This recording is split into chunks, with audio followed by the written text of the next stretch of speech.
अस्सलाम वालेकुम जी। आज का लेक्चर हमारे पास है रिलेटिविस्टिक मोमेंटम के बारे में। तो देखेंगे कि जिस तरीके से टाइम और स्पेस के बारे में रिलेटिविटी कहती है कि एब्सोल्यूट नहीं है, तो क्या मोमेंटम में भी ये बदलाव आता है? तो यही हमारा आज का मेन टॉपिक है, रिलेटिविस्टिक मोमेंटम।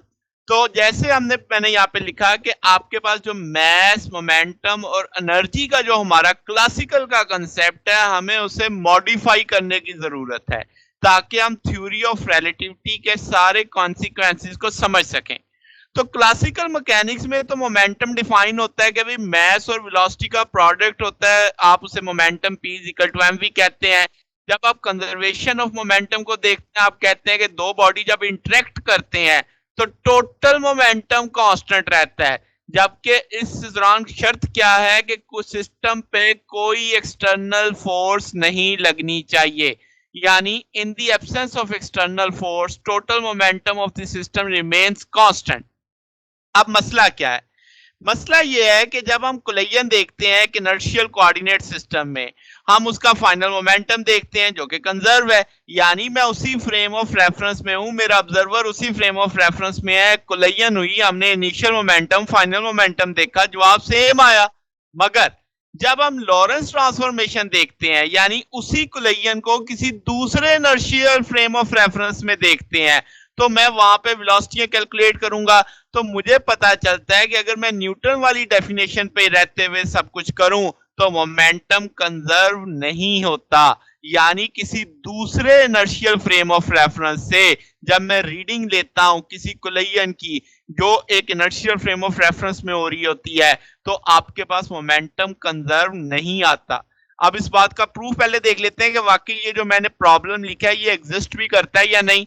तो उस चीज को मैं समझाता हूं इस तरीके से। लेट्स से आप एक कोलिजन देख रहे हैं, आप एक एस फ्रेम के अंदर हैं, आप यानी आप उसी फ्रेम में जिसमें कोलिजन हो रही है, दो पार्टिकल जिनके मैसेज एम आपको दिखाई दे रहे हैं, वो इक्वल और अपोजिट वेलोसिटीज के साथ मूव कर रहे हैं और अलोंग एक्स एक्सिस आपको दिखाई दे रहे हैं।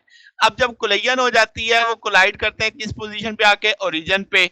उनके दरमियान में जो लाइन ऑफ अप्रोच है, यानी एक दूसरे के साथ, वो इस तरह एडजस्ट हो जाती है कि आफ्टर कोलिजन वो वाई एक्सिस पे ट्रेवल करना शुरू कर देते हैं, मगर अब भी उनकी वेलोसिटी इक्वल और अपोजिट है, यानी टक्कर खाने से पहले वो एक्स एक्सिस के अलोंग थे, टक्कर खाने के बाद वो वाई एक्सिस के अलोंग आ गए, ठीक है, मगर इस दौरान उनकी वेलोसिटियां इक्वल और अपोजिट ही रही।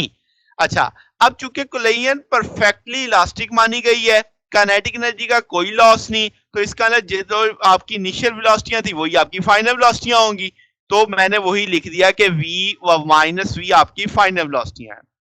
तो अगर मैं मोमेंटम देखूं क्लासिकल कंसेप्ट के लिहाज से, तो आप कहेंगे एक्स एक्सिस पे जो मोमेंटम था M V minus M minus V आ जाएगा, क्योंकि दोनों ऑपोजिट थे, जवाब जीरो आ जाएगा। अब बाद में टक्कर खाने के बाद एक्स एक्सिस पे तो कुछ भी नहीं है, तो एक्स एक्सिस का मोमेंटम जीरो हो जाएगा। अब वाई एक्सिस के लिहाज से देखो तो टक्कर खाने से पहले वाई एक्सिस पे कुछ नहीं है, तो जवाब जीरो होगा, और टक्कर खाने के बाद चूंकि दोनों अब मैसेज एक दूसरे के अपोजिट ट्रेवल कर रहे हैं तो मोमेंटम जीरो हो जाएगा। तो अगर आप एक्स एक्सिस का मोमेंटम देखो अलग से, तो जो आपका शुरू का मोमेंटम बाद का मोमेंटम बराबर है। अगर आप वाई एक्सिस का मोमेंटम देखो, शुरू का और बाद का वो भी बराबर है, तो हम कहेंगे कि आपका इनिशियल मोमेंटम फाइनल मोमेंटम के बराबर आ रहा है और मोमेंटम कंजर्व है एस फ्रेम के लिए। अब प्रॉब्लम कहां पे है? अगर मैं एक और फ्रेम लेता हूं एस प्राइम, वो अब इसको ऑब्जर्व करता है, और वो एस प्राइम जो मैंने ऑब्जर्वर लिया है वो मूव भी कर रहा है, वो रिलेटिव मोशन में है, यानी पूरे फ्रेम की जो वेलोसिटी है उसे मैं यू से रिप्रेजेंट कर देता हूं और उसकी डायरेक्शन मैंने माइनस वी रिप्रेजेंट कर दी है। ठीक हो गया बात? यानी कि ये मेरा दोनों इनर्शियल फ्रेम है, ये एस प्राइम वाला फ्रेम एस के लिहाज से मूव भी कर रहा है और उसकी velocity u is equal to minus v आपको दिखाई दे रही है। अब क्या है कि जनाब एस प्राइम फ्रेम में जो पार्टिकल 2 है वो एट रेस्ट पे है। क्यों? आप कहेंगे ऐसे कैसे? क्योंकि इस फ्रेम की वेलोसिटी भी माइनस यू है, ये भी माइनस यू से चल रहा है, दोनों एक जैसी वेलोसिटी से चल रहे हैं, तो ये इस फ्रेम ऑफ रेफरेंस में एक तरह से ऐसे ही लगेगा जैसे रेस्ट पे है। जैसे आप एक बस में बैठे हो, बस 100 किलोमीटर पर आवर से जा रही है, तो आपकी रफ्तार भी तो 100 किलोमीटर पर आवर है ना, मगर आपको तो लगता है आप रेस्ट पे है। तो इसी कंसेप्ट से जो पार्टिकल 2 है वो हमें लगेगा कि रेस्ट पे है बिफोर कोलिजन। अच्छा, तो अब मैं लॉरेंस ट्रांसफॉर्मेशन को यूज करता हूं, क्योंकि अब ये सारा मामला तो एस फ्रेम में हो रहा है ना, मैं उसे ऑब्जर्व किससे कर रहा हूं, एस प्राइम से। तो लिंक बनाना है कि इन दोनों रीडिंग्स का एस प्राइम वाली यानी जो रीडिंग है एस से उसका क्या ताल्लुक होगा। तो मैं लॉरेंस ट्रांसफॉर्मेशन को यूज करते हुए एक्स और वाई कंपोनेंट की वेलोसिटी निकाल लेता हूं। क्यों, टक्कर खाने के बाद ये इसको ऐसे दिखाई देंगी, इंक्लाइंड हो जाएंगी, इसका मतलब ऊपर वाली वेलोसिटी के भी दो कंपोनेंट, नीचे वाली वेलोसिटी के भी दो कंपोनेंट आ जाएंगे। ओके होगी बात।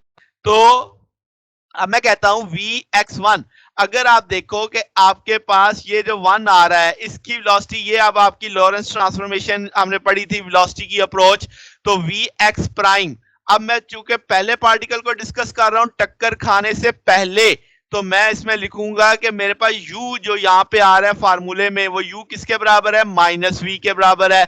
और Vx, और जो मेरा पार्टिकल मूव कर रहा था वो किससे कर रहा था, v से कर रहा था, तो Vx की जगह क्या लगा दूंगा, v लगा दूंगा। तो इसका ना Vx की वैल्यू भी मौजूद है, u की वैल्यू भी मौजूद है। तो देखो ब्लू कलर में Vx की वैल्यू लगी हुई है और रेड कलर में u की वैल्यू लगी हुई है। वो वैल्यूज प्लेस करके जवाब आ जाएगा 2v1 plus v square over c square. अब इसी तरीके से अगर मैं सेकंड पार्टिकल जो कि मेरे लिए अब रेस्ट पे है, उसमें मैंने u की वैल्यू तो रेड में ही रखी है, मगर Vx की जगह 0 प्लेस कर दिया, नीचे वाला फैक्टर सिर्फ 1 बचेगा, ये नेगेटिव नेगेटिव पॉजिटिव, तो v आ जाएगा। अब y एक्सिस को देख लेते हैं कि भाई y एक्सिस की वेलोसिटी आपके पास, चूंकि अब y एक्सिस की वेलोसिटी टक्कर खाने के बाद जो बननी है वो अब आपके लिए क्या हो जाएगी कि भाई आपके पास ये y एक्सिस का फार्मूला है, तो वी वाई को हम v कह देते हैं, अपवर्ड पॉजिटिव डाउनवर्ड नेगेटिव, तो नीचे वही टूल आ जाएगा मास वाई इसके साथ नेगेटिव लग जाएगा। अब अगर मैं मोमेंटम की कंजर्वेशन देखूं तो आप कहोगे एक्स एक्सिस पे शुरू का मोमेंटम और एक्स एक्सिस के बाद का मोमेंटम निकालो, तो वो मैं निकाल लेता हूं। एक्स एक्सिस पे शुरू पे जो दोनों मोमेंटम थे 1 और 2, 2 तो रेस्ट पे था और 1 की वेलोसिटी आपने निकाल ली टक्कर खाने से पहले, तो वो आपके पास ये वैल्यूज प्लेस हो गई, तो वो आपने आंसर निकाल लिया। इसे मैंने पी एक्स आई प्राइम का नाम इसलिए दिया कि ये मैं एस प्राइम फ्रेम में देख रहा हूं, इस प्राइम से मुराद टक्कर खाने के बाद वाला नहीं है, उसके लिए आई और एफ लिखे हुए हैं, ये प्राइम एस प्राइम फ्रेम के लिए रीडिंग में आ रहा है। ठीक है, तो ये वैल्यू आ जाएगी। और एस प्राइम फ्रेम में जब आप फाइनल मोमेंटम देखोगे एक्स एक्सिस के लॉन्ग, तो वो mv प्लस mv 2mv आ जाएगा। अब ये दोनों बराबर तो नहीं है। अब जरा y एक्सिस को देख लेते हैं, y एक्सिस पे शुरू पे तो कुछ था ही नहीं, तो 0 हो जाएगा, बाद में दोनों वैल्यू ऐड करोगे जवाब 0 आ जाएगा। इसका ना y एक्सिस के गिर्द तो मोमेंटम कंजर्व है, मगर x एक्सिस के अलॉन्ग मोमेंटम कंजर्व नहीं है। यही बात मैंने लिख दी कि मोमेंटम कंजर्व नहीं है, तो s प्राइम में हम कहेंगे मोमेंटम कंजर्व नहीं है। यही वो प्रॉब्लम था जो मैंने शुरू में आपसे बात की थी यहाँ पे, कि आपको मोमेंटम कंजर्व नहीं मिलेगा अगर आप क्लासिकल न्यूटन की डेफिनेशन के ऊपर स्टिक करते हैं, P इक्वल टू mv ही लेके चलते हैं। तो फिर नतीजा, अब रिमार्क्स क्या हम लेते हैं यहां से, हम कहेंगे कि अगर हम कहें कि थ्योरी ऑफ रिलेटिविटी और लॉरेंस ट्रांसफॉर्मेशन सही है, तो हमें लॉ ऑफ कंजर्वेशन तो अब गलत हो रहा है।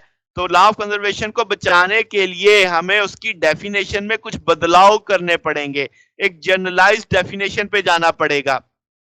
तो नई डेफिनेशन में हम कहेंगे दो प्रॉपर्टीज होंगी, क्या कि कंजर्वेशन ऑफ मोमेंटम जो है एक वैलिड फिजिकल लॉ है, it must be valid in all inertial frame of reference. ये जो लाइन है ना, ये बेसिकली मॉडिफिकेशन आएगी कि इसे तमाम इनर्शियल फ्रेम ऑफ रेफरेंस में वैलिड होना चाहिए अगर ये लॉ आपके रिलेटिविटी प्रिंसिपल ऑफ रिलेटिविटी को सेटिस्फाई करता है।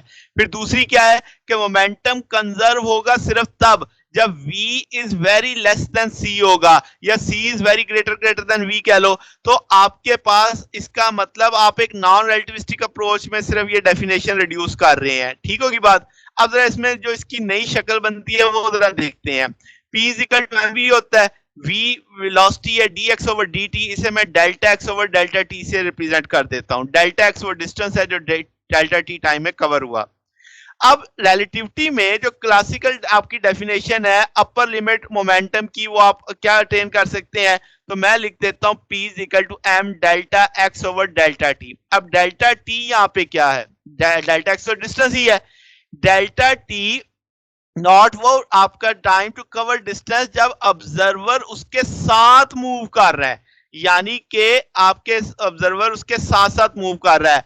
अगर हम कहेंगे पार्टिकल रेस्ट पे है with respect to second observer, क्योंकि उसके साथ साथ चल रहा है ना, तो वही बात के दोनों की वेलोसिटी एक जैसी होंगी, तो वो उसके लिए रेस्ट पे माना जाएगा।